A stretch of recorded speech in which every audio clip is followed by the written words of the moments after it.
Programming, art, business, games. At the intersection of art and technology, Charles McGregor is paving his own path and challenging what it means to be a game developer. Years ago, I met Charles, a brilliant young mind pursuing his creative passion for games at every opportunity. He has built over 15 games since the age of 8, is an Emmy-nominated composer and founder of Tribe Games. Although he still has a long way to go before he reaches his goal of becoming a world-renowned game designer, I believe Charles can change the game.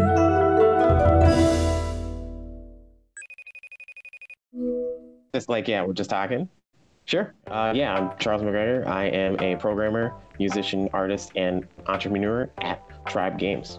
So when I was about 8 years old, I remember reading an article in Time magazine about a young girl who started her own business. I saw that and I said, hey, Dad, I want to do that, but for video games. He sat me down and taught me how to code. Ever since then, I've released about 5 games, fully released games. The new game that I'm working on right now is HyperDot, which is an action arcade game where you dodge everything. The reason why this game is a bigger deal is that I'm putting all of my effort into it, and I see that this game can commercially do well. HyperDot has gotten some awards. It got like Best Multiplayer and Best Gameplay at a couple of conventions. But the biggest telling thing is that I'm working with Glitch to help publish my game and get my game out there and put in some like marketing efforts and stuff like that. Glitch is an independent video game label home to like the offbeat, the experimental, and especially the debut. We've been around for, at this point, almost 10 years, and we see ourselves really as like a community-driven arts and education center for game makers.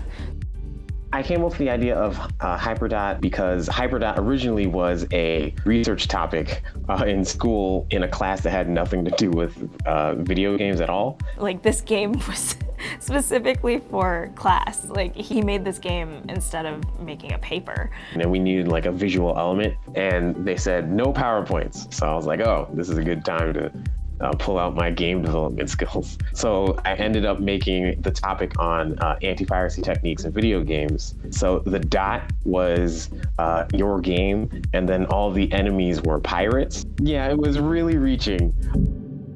Now I am going to goof off now.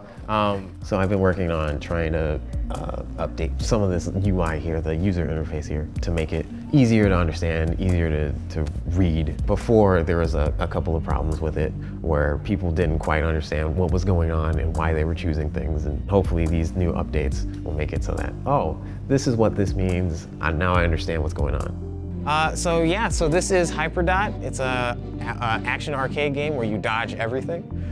So we are playtesting. We're playtesting it to test out bugs, see how people play and react to certain things in the game and stuff like that. Is the game done? It is not done. It is a work in progress. Coming out soon, TM.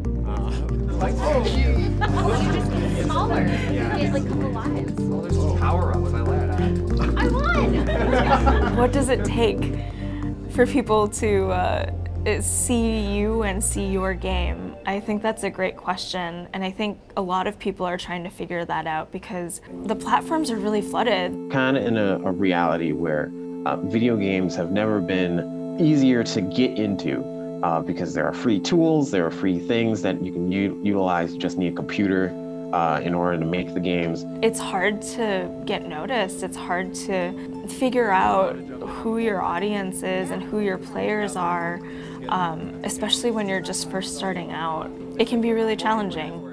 The fact that it's a young medium and we're just still trying to discover things is super exciting.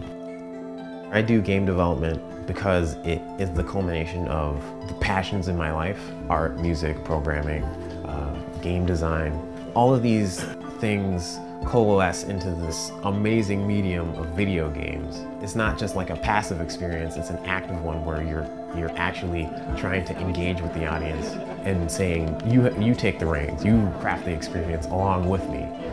And it's not just, you're just watching a movie, listening to music. something like that, but you're actively participating in it. I just really love that it blends all of these things together so well.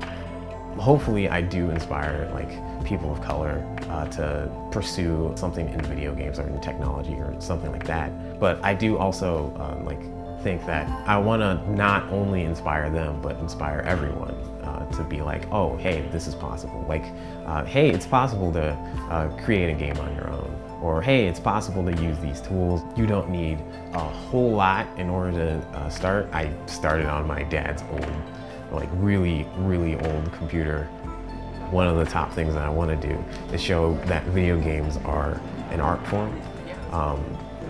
And it's not just a pastime. Oh no, dear.